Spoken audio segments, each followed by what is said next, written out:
क्या आपने कभी सोचा है कि वो ट्रेन जिससे हम रोज सफर करते हैं, भारतीय रेल, उसकी कहानी कहां से शुरू हुई थी? एक ऐसा नेटवर्क जो सिर्फ पटरियों पर नहीं बल्कि करोड़ों दिलों को जोड़ता है।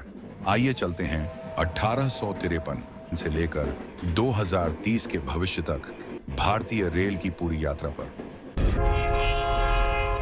16 अप्रैल 1853 बोरीबंदर, आज का सीएसएमटी स्टेशन, मुंबई से ठाणे तक चली भारत की पहली यात्री ट्रेन।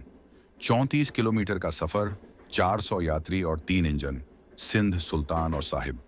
यही था भारत में आधुनिक परिवहन का पहला कदम।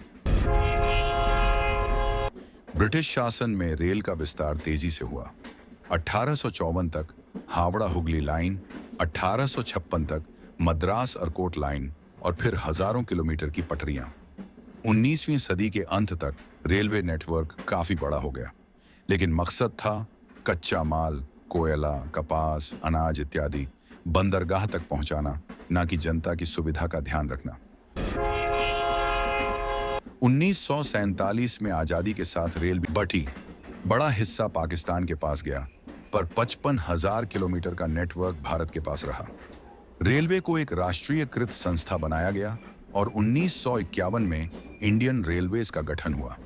इसके बाद रेलवे का उद्देश्य केवल व्यापार नहीं बल्कि जन परिवहन बन गया।